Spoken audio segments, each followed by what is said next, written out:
Welcome to the Light Seekers Lounge. I'm Annie Love, and this is episode 120. Today we have the delightful Emily Osmond joining us. Emily is an online marketing strategist and educator who specializes in helping solopreneurs launch and grow their online businesses, primarily through her in-person events, membership, courses, and her podcast. We begin this conversation with Emily sharing some of her earlier life, moving to Australia as a teenager, the tragic loss of her dad, and navigating mental health challenges, and how all of that has impacted her business journey. Emily tells us about how she started her business from nervously running in-person workshops to creating her modern marketing collective membership in response to the needs of her community. Emily shares her insights into what she's currently seeing in the online business space and what we can do to adjust, and also offers thoughts on what to focus on if you're just starting out in business. As Emily became a mum after starting her business and now has a toddler and another baby on the way, I was interested to hear how motherhood has impacted Emily's work and life and what she's learned along the way. I hope you enjoy listening to this conversation with the gorgeous Emily Osmond. Hello, fellow seeker of light, and welcome to the Light Seekers Lounge. I'm Annie Love, and I'm a certified coach for incredible humans who want to build wholehearted businesses. I help them master their mindset, create simple strategies, and take meaningful action towards their goals in a soul-nourishing way that honours their business, their family, and most importantly, themselves.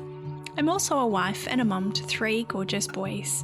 Our parenting journey has been, well, a bit of a roller coaster. And while our family has navigated some pretty tumultuous times, I've learned just how important it is to keep seeking the light and the joy.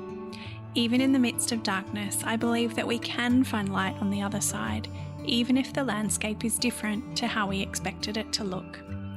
Here in the Light Seekers Lounge, we're going to share stories and conversations about how we create our best life, even when things feel hard. Thank you for being a light seeker with me. I am so glad you're here. Now, let's get on with the show.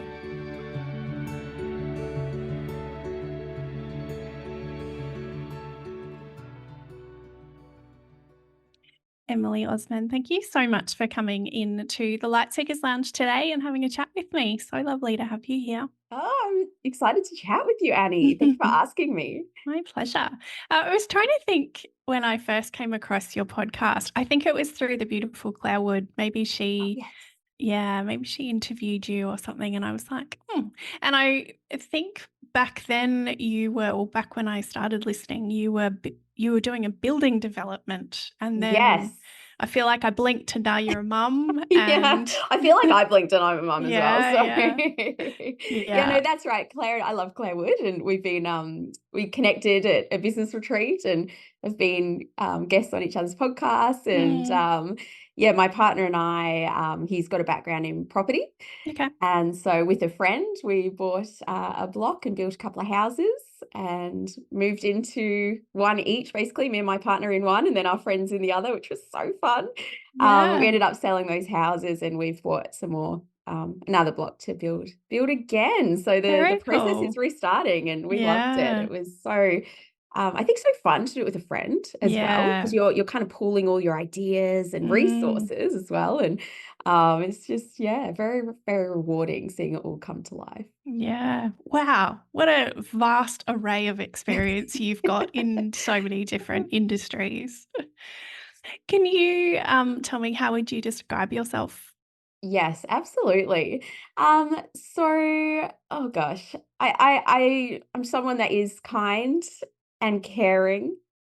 I am creative, but I also love the data.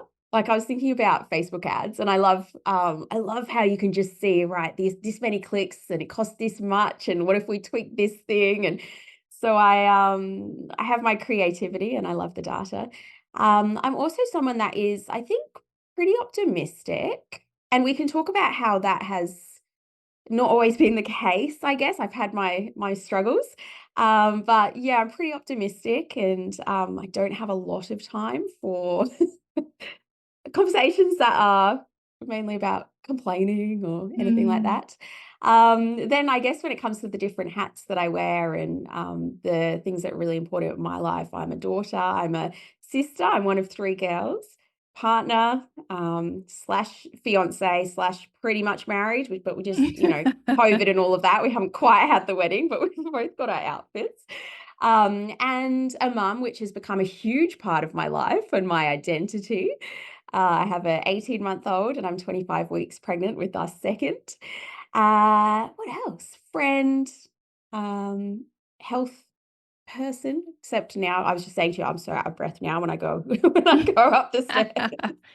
But many different things as we all are in these. And I guess Yeah. kind of the portion of which I am that's the most prominent in my life changes over time too, is the Yeah. needs and demands change, and a business owner. Yeah. Did not forget that Well, I one. would love to talk to you more about your business journey. Tell me, Mm. you weren't actually born in Australia, but you No. moved over when you were 13. That's right. Yes. Wow, I So imagine that was a massive shift. yes, it was. And I think as well, Annie, like I as most Brits would watch Home and Away and Neighbours. And so in my mind, when we're moving, I lived in Oxford, which is Oh, beautiful, I beautiful. love Have you been Oxford. there? Yeah, a few Oh times. yeah. Oh Yeah. yeah. It's so gorgeous. So I grew up there. But in my head, moving to Australia meant going surfing every day after school, but we moved to Of Ballarat, course. which is one of the coldest places in Victoria. But my mum is Australian and dad was English. Okay. So they kind of, mum had been in England for a long time. I think probably 20 years by that point. And she's got a like beautiful family here and really missing them, I think, and also thought for our education and for the lifestyle, it'd be a good time to get us into school in Australia and make the move. And my dad actually was an entrepreneur and he had his own business in Oxford. So he had a college for students that didn't get the grades to get into Yeah, Oxford wow. University. Him and his friends started a business to help them get the grades so they could then get in. And I mentioned this to you just before we hit record that I was happy to share like some of the things I guess that have shaped my life and my perspective and my outlook. And just after we moved, dad passed away and he just really spiraled into depression. I think it's such a huge move to make and Mm, probably a loss of identity for him as well with going from having his own business, being very busy with that, to then finding where he fitted in Australia. And I'm sure there are many other factors that perhaps I wasn't aware of and mm. may never be, but yeah, that was very hard to deal with, as you Oh can gosh, I imagine, can't on top of imagine as a teenager just having yeah, moved across the other side yeah, of the world, starting over, and also to have lost your dad. That's really yeah, big. I'm so sorry. yeah, thank you. And then I had my own struggles with mental health, really depression, I think, for the next 10 years or so, until I realized, okay, I've got to do something about this. This is getting very hard to kind of to have a productive life, really. Mm, So I was living in Melbourne at the time, but I moved back in with mum in Ballarat and started medication and some counselling, psychology, and that helped enormously. But it's been a little bumpy along the way, but I'm in such mm, a great place. But I just, yeah, it's just such a tough thing, mental health. mm, And when I have friends going through it, I'm like, just hang in there. It's mm. just like, I promise you it gets better. And I just Yeah. know how hard it is. And it can be so hard to support people and know what Mm, to do and know what to say. And oh gosh.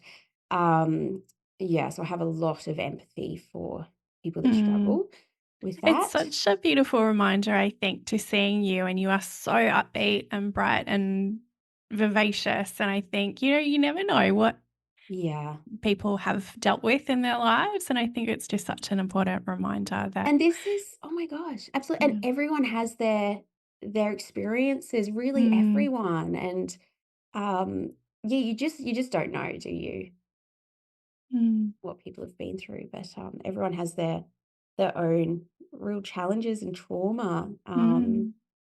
yeah, Yeah. Can you share how do you feel like that has impacted your journey and your business journey in particular? yeah, for sure. Um, I would say it perhaps made me more aware or more decisive earlier on about what I wanted, what I enjoyed, and what I Mm, needed for my mental health. Like I do remember when I was working for someone else, which was a very short period. But I would find myself have my days where I was a little bit low, and I just was like, I just don't think I can go in right now. I just think I mm, need to take the day off and go a little bit slower. And so, and that was probably 10 years ago now, and I don't really have those days anymore.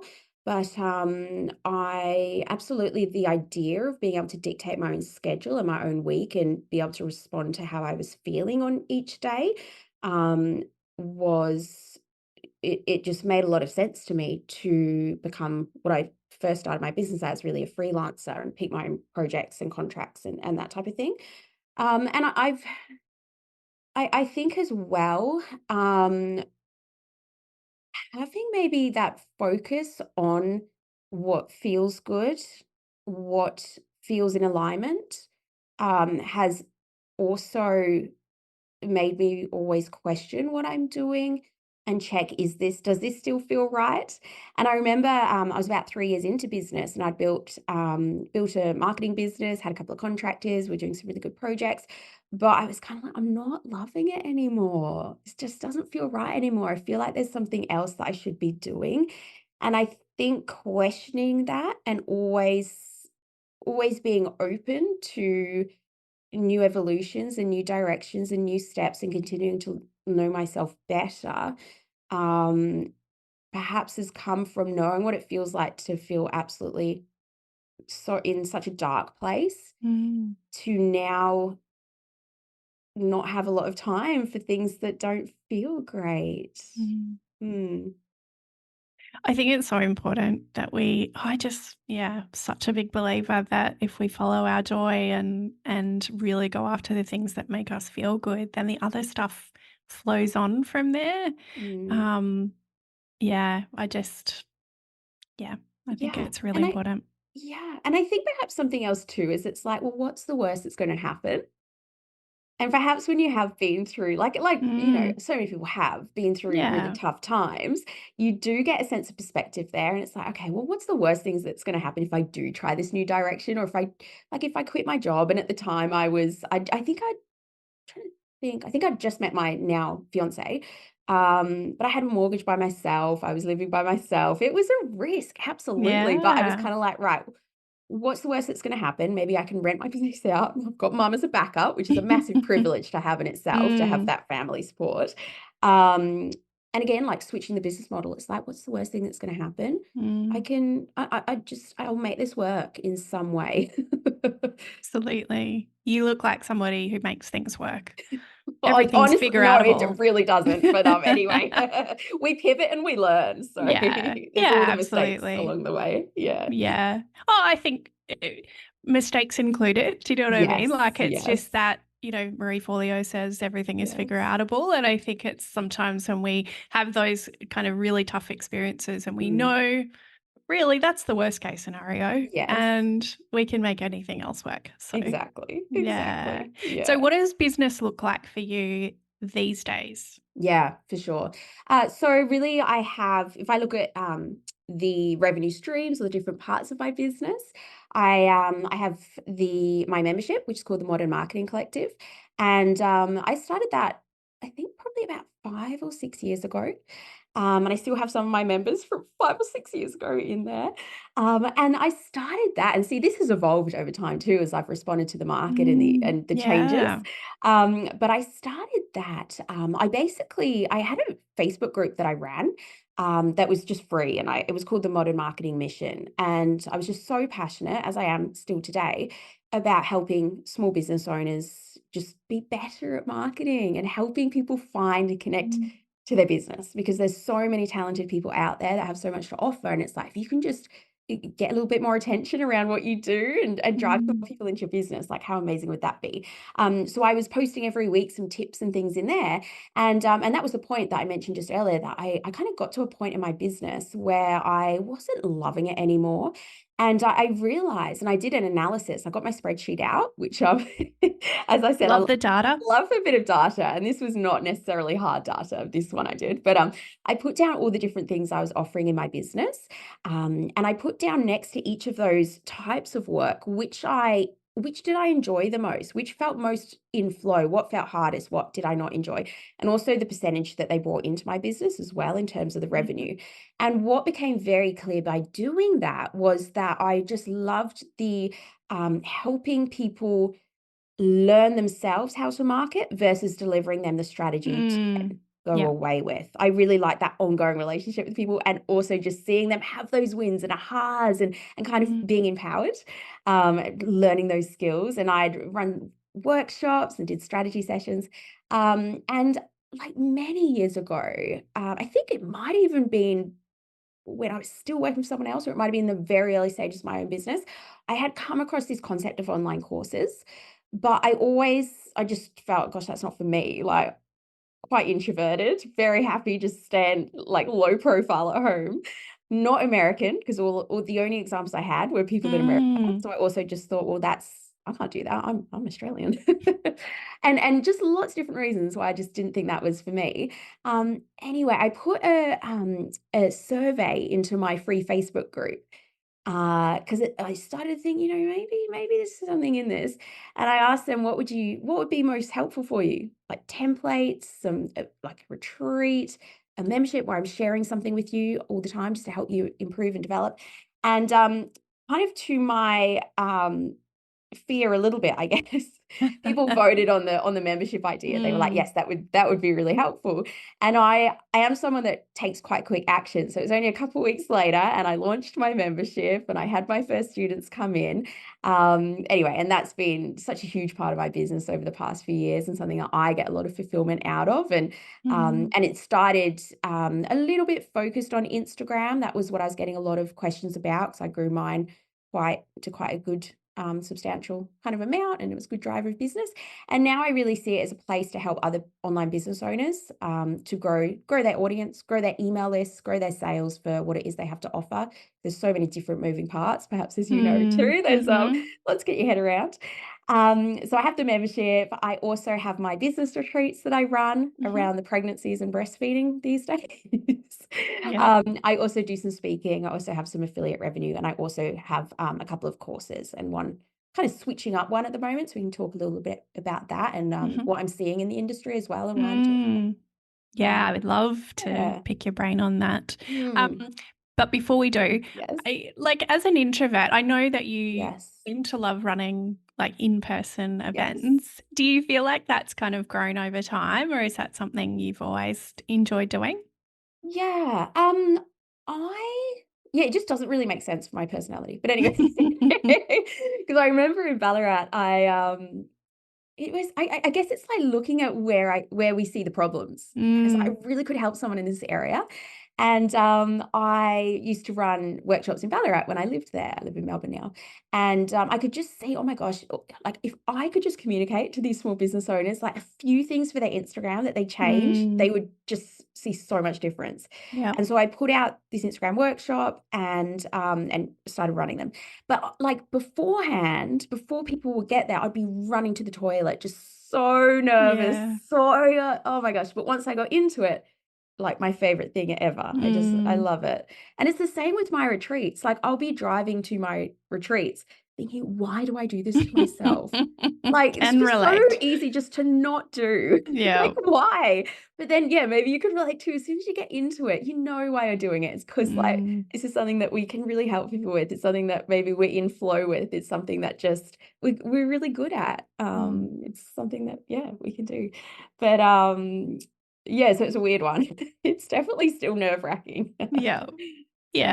But I think maybe that's just a sign that what you're doing is important. I think it's good to still, it's hard to still be nervous when you, but with action, we Oh, grow braver and yes. and Yeah, I'm but sure it's you, funny. I'm always like, why, Emily? Why would you do this to yourself? Just as if it like comes, yeah, close to doing it. But I think that's a good thing. It's a sign that we're challenging ourselves yeah, too. absolutely. Love it. So tell me, what have you Mm. seen? There's a lot of talk at the moment about Yes. how much the industry online, business is changing. What have you Yeah. seen in recent Yeah. Yeah, for sure. times? Yeah, I've had conversations with friends, so peers, and then myself as well. I guess I think that launches have changed. And I'm actually someone that has been more non-launch when it comes to my own business Mhm. strategy. I guess I learnt I did my first launch for my membership, and then after that, I really did kind of more the evergreen model. Mm. And to me, that made a lot of sense because it felt to me like launching is just so much pressure for like one Mhm. week to get all your sales, and it's just yeah, it just didn't make a lot of sense to me. Yep. But I have had discussions with peers that they're just not getting the numbers when it comes to the launching. And I think this is not such a bad thing because I think like if we look at launching, and when I talk about that, I'm kind of talking about the bigger style, like go all in, like uh, content out everywhere, big bonuses, big urgency, big Mm. scarcity. First of all, for us as the people operating those launches, I kind of don't think that's very life friendly. Really, you kind of have to pause a lot else in your life to execute that. And then as well, you've got, okay, well, I've got 6 months or a year or whatever it might be until I can do that again. And if that launch flops or doesn't get the numbers I need, what do I do? Mm. But I think as well for our audience as well, I think that because the online business world has matured, I think people are a little bit more cautious perhaps and a little bit more just have a little bit more skepticism as well around, is this really like what it's being cracked up to be? Like, Mm.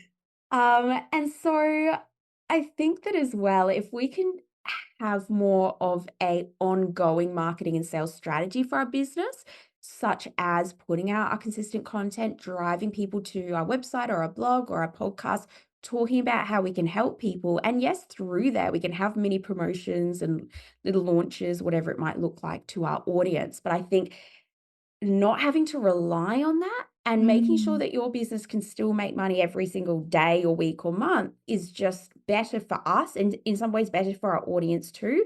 Mm. So that's something. I think as well, it's really important to be pretty specific now when it comes to our programs and our marketing, because there is more choice. It's a more mature market. So we Mm. can be a little bit more specific there in terms of who exactly is this for, this course? What problem are you solving? I think that's needed too, and I'm seeing that as well. That's going to get a better response from your Mm. audience if they're like, okay, this is exactly for me, instead of this is another course about marketing or this is another course Mm. about mindset. Like, Yeah. tell me about specifically how it's going to help me, Mm. and as well, just that we need to continue to evolve, Yeah. and it's annoying sometimes because it's like, well, hang on a minute, this used to work. Like I used to have Yeah. these funnels that used to deliver, and now they don't so much. And it's Mm. annoying sometimes, but I guess that is the cost of online business. And other industries have their own challenges and their own things that people need to stay on top of.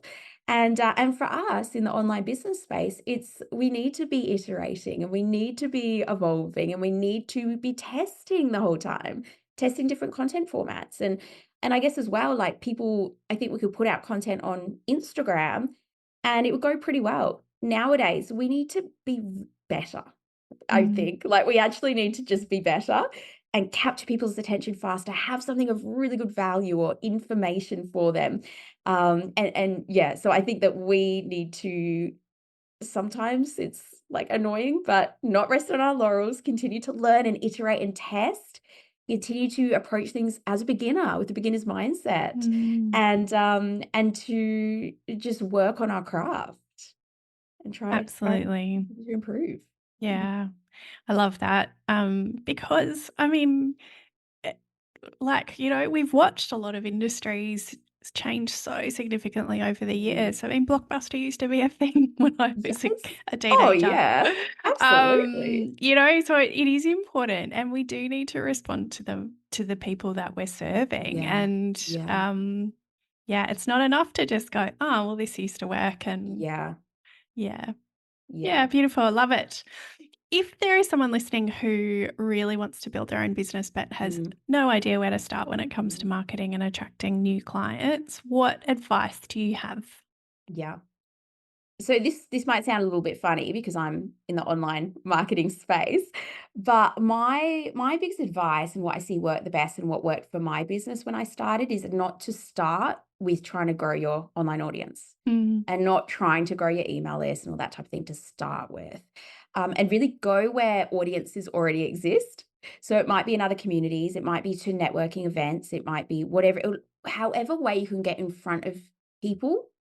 So to give you an example, let's say there's a graphic designer out there. Now, that graphic designer may focus on posting on social media and promoting a lead magnet and getting their website really beautiful.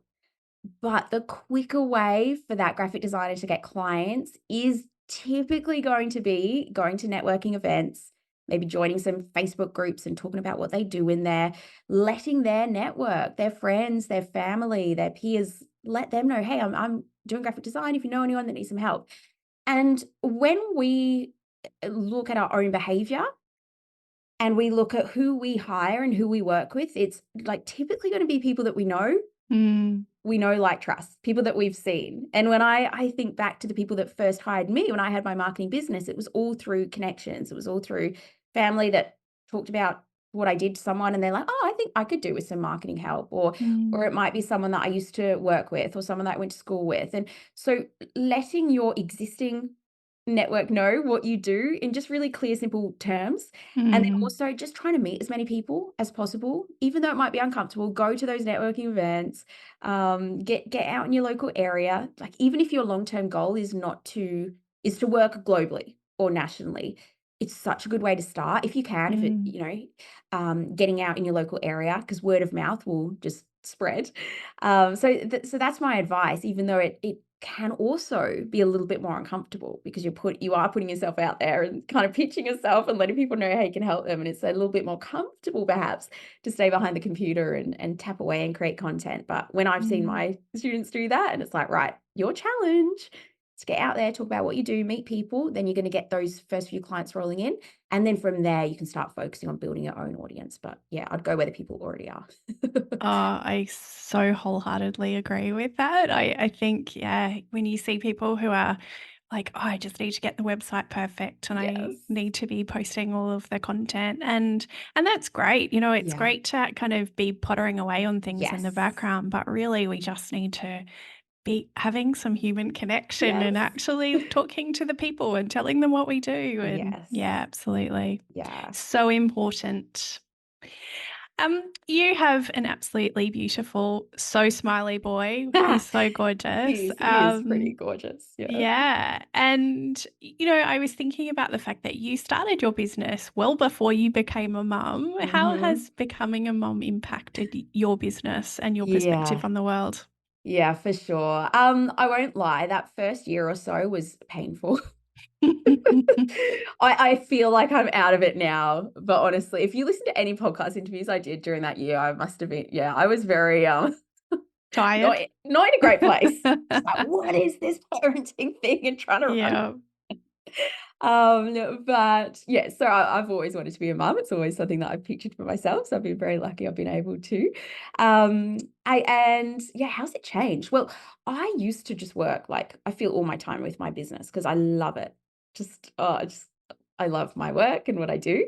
But that's not something I can do anymore. I have a Mm, lot of time that is now with my son, and I love that too. More and more so, I will mm. admit. Sometimes back then, it's like, oh my gosh, this is just so Yeah. tricky.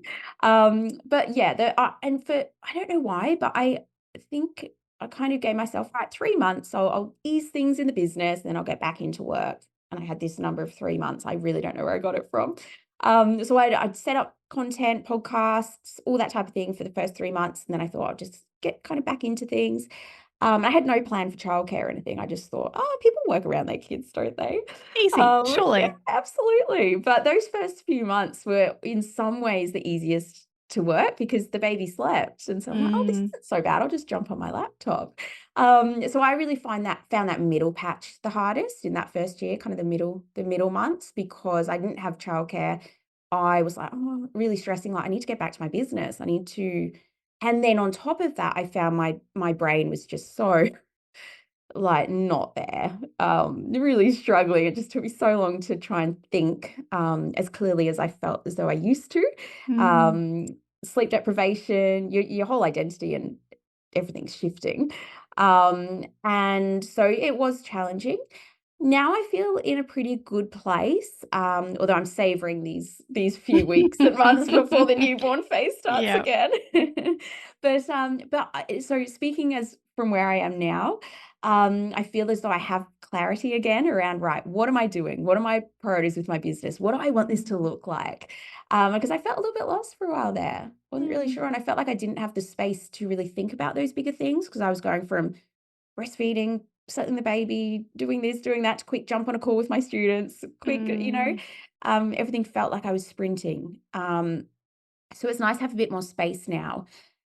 And it is a more balanced life I have now as well. Even like I still adore my business and it's such a like I do as soon as I have some free time, I'm like, oh, I just want to like get into it and mm, set some things up and try this and do this. But it is also lovely to have such a huge part of my life as well with being a mum and having mm, my son and about to have another son, another child. So yeah, and I think as well what we looked at in terms of the trends and the state of online business too. I think that the shifts that I'm seeing and I'm hypothesizing about and the way that I enjoy to work, I think is so much more practical for parents too, in terms of just that consistency and tapping away and building the business over time and not kind of having so much pressure on particular events and online events and promotions and launches to do everything for us. If we can mm, continue to build that consistency in our business and build up the audience over time and build up the list and build up the sales, it's just, yeah, I think it takes the pressure off. It feels calmer. mm. And I think we're all in our business for a very long time. So it's just remembering that too. There's not this huge rush, doesn't all have to happen this year. Yeah, so I think that, yeah, it's a nice kind of sense of clarity I have now. Mm. But I know it's gonna be some tough times coming up with not a lot of sleep. Maybe, But maybe. yeah, well, maybe this baby will sleep better at night. Yeah, yeah. I think, I mean, gosh, that adjustment into motherhood first time and parenthood first time and navigating the changes in your relationship with your partner and all of that, that's Oh massive, yeah. right? Yeah. And so when you've been used to working in a particular way, you've probably had all of the time in the world, Absolutely. and then all of a sudden you don't. I think that would just be so hard to get your head It was around. hard and I got a little resentful Mm. and yeah. Yeah. So, I mean, I guess the second baby obviously throws, a different perspective on life and business, but maybe not as massive as the first one. Yeah, you kind of know what you're in for, but by the sounds of it, you said your first two were pretty different personalities. So I guess Oh, at the same time, like so this, different. your second child could be extremely different in Mm. many ways. But that I guess you've already had that huge shift to your Yeah. lifestyle from not having a little tiny human that Mm. you're the parent to Yeah. then that shift and that huge part of your life and your time and your energy and your thinking and all of Mm. that. So you've been through that. um but maybe in a year I'll come back and Yeah. we can touch Give us base. an I'm like, update. I was wrong, I Absolutely. was wrong. It's harder. So does your son, does he go to daycare at all at the moment? Absolutely. Yes, Yeah, okay. yes. So I just, trying to work with him at home, not Oh, happening. no, I Um, can totally get that. yeah, so around 6 months he started 2 days, Hmm. fairly short days. Just kind of like eased him in there. I was still breastfeeding at the time, so I'd go in and feed him and come home. And then what happened after that? And then a third day came up, and I was like, yeah, let's take it while it's available. Mm. So I think he started that kind of closer to his first birthday, I think. But yeah, I really wouldn't be able to. Like if I open my laptop, he's on my lap wanting to tap away. Yeah, So yeah, it's not very conducive to getting work done. But I do when he naps, that's like a little bit of an opportunity. But then there's all the other yeah, things you've got to do as well. So yeah. Oh, no, that was totally. that was really good for both of us. Mm. Yeah, gets a lot out of it, and I'm a better mum, I think, from Yeah. having time for the other things that are super, that are part of me, and Mm. yeah. Yeah, and I think you get a chance to, when you're not trying to juggle babies and work at the Mm, same time, you actually get a chance to focus on both things. Maybe not at 100%, yeah. but like mostly. And I think that's Yeah. important too. Yeah. Yeah. And the Yeah. other day I dropped him off, and I went and got a pedicure. Because Amazing. I was like, "No, I'm not allowed to do that. It's my work day." I'm like, "Hang on, I am my boss. This is why I created my business. Like, let's get a little bit of self-care happening here too." Mm, So yeah, it was kind of weird though, how we were like, "No, I'm not allowed to do that. It's a work day." mm, It's like, hang on, mm. no, I'm my own boss. It is funny, isn't it? This is the perks. Mm. Do you know, I still remember being pregnant with my first son, and we ran our own business from before he Yes. was born. Um, but I remember just like somebody had suggested going to a place where they do like a Thai foot spa, and I remember thinking I really should book that in, but it Mm. felt so naughty to Yeah. take time out. And I look back on that experience now as probably one of the only things I did before I Yeah. became a mum, and I think, I'm so Yeah. glad I did that. Like, it was Wow. so nice to Yes. take that time out. Yeah. And little did I know how little time I would actually have Yes. And that but post. did you find, I guess because in many cases for myself, and it sounds like for you as well, becoming a parent does then your time is more limited in your business. At least for, I guess, certain ages, you might be able to tell me better as your children grow up. But the time you do have, you just do become better at, and this is what I found myself, at really making the most of that time. And that Mm, took me practice, because I really felt for a while there, I'm like, I feel like I've got no time and I'm not making the most of it. But now I do feel, and again, I think it's that mental clarity that's come from now. He sleeps better, and just a few things yeah. that I can kind of see, right, these are the really important things to work on. A lot of things don't matter. So if I can just tick these Mm, things off, that's going to drive the business forward. So it's kind of nice to have, right, I've got this many hours this mm. week. What am I going to do with them? Absolutely. I think Mm, you become so good at using those pockets of time really well, yeah. but it has to be intentional. And I Yeah, think it's yeah, important to be making a list of important stuff so that yes. then when you do have spare time, it's Yeah, not like, oh my God, what do I do? Like, exactly, where do I exactly, start? These are exactly. the top three Yes. priorities that I need to do in this time. So, yeah. Yeah, yeah. Yeah. You become really good at using 15 minutes if that's all Oh you've my got. gosh, I know. Yeah, Mm, yeah. It's yeah. quite rewarding actually, isn't it? Yeah. So tell me, how do you find joy when life feels hard? Mm. Yeah, I would say it's really the little things.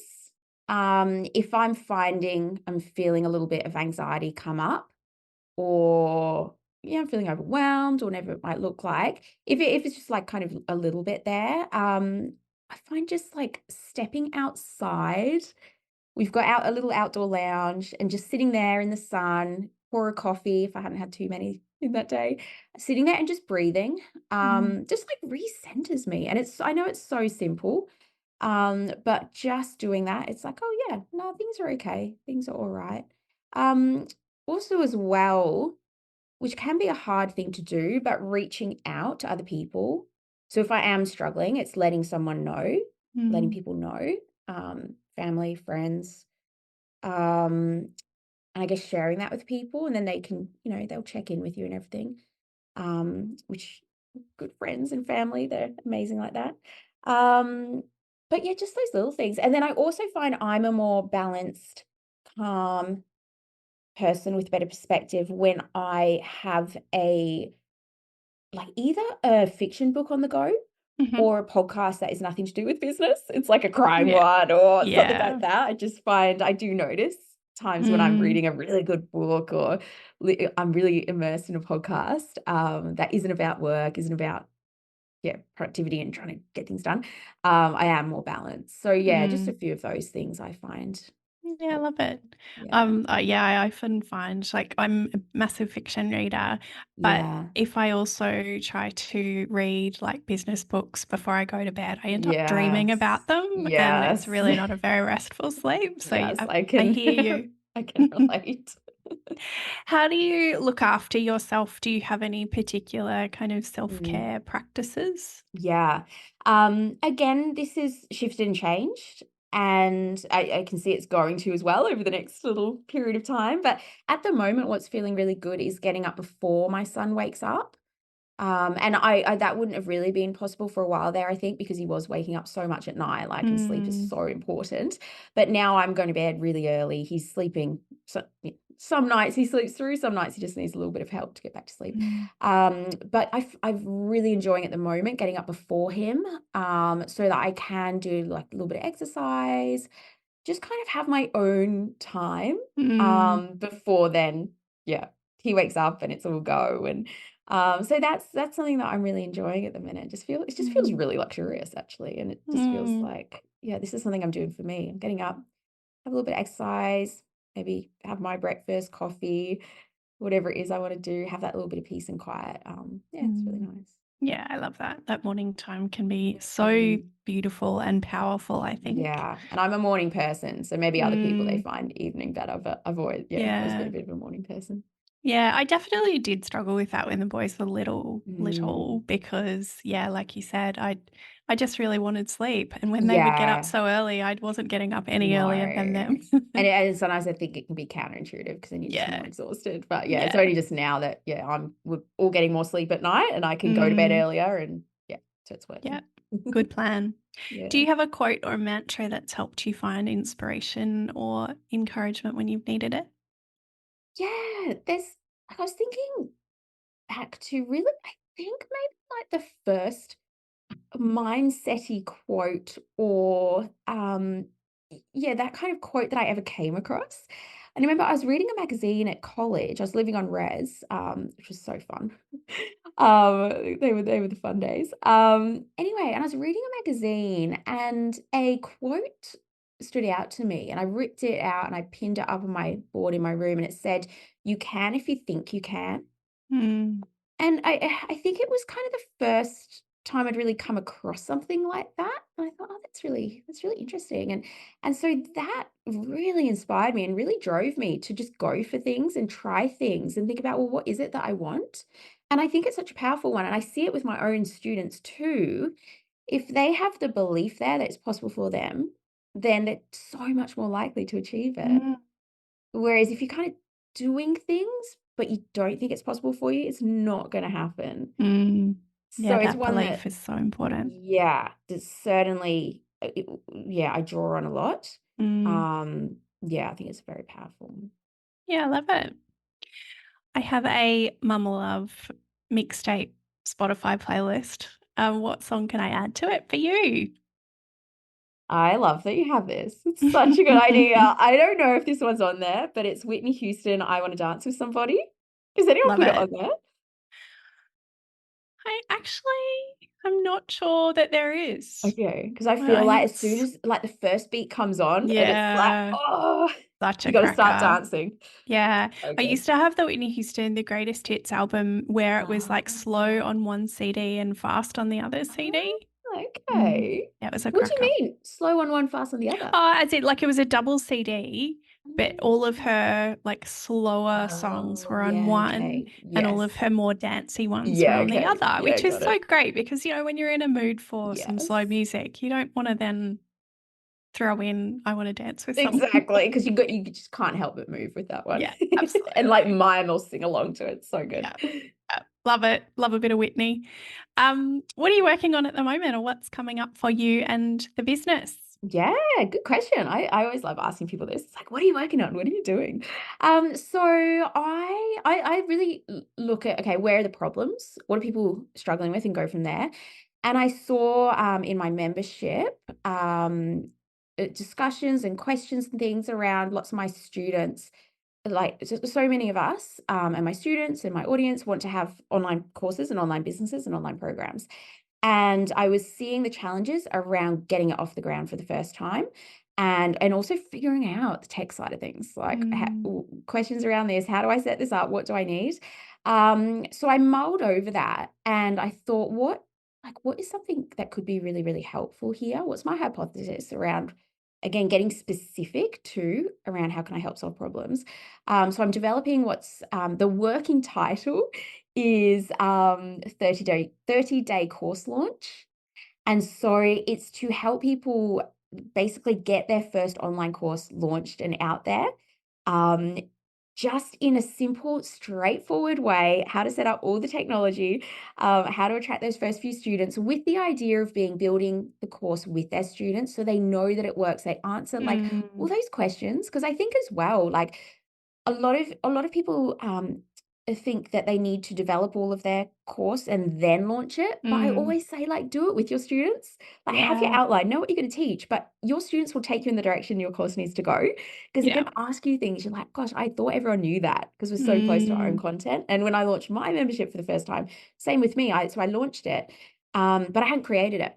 So I sold it. I had an orientation week for my students. And then whilst I created that first module, because you ask your students as they join, like, what's your biggest challenge? Like, what's the one thing you need to learn? And kind of build the curriculum with their insights and using their feedback. So I think it's just such a powerful way to go. And then you ensure your course does work and gets results. And you get those amazing feedback and testimonials, which then help sell your course in the future too.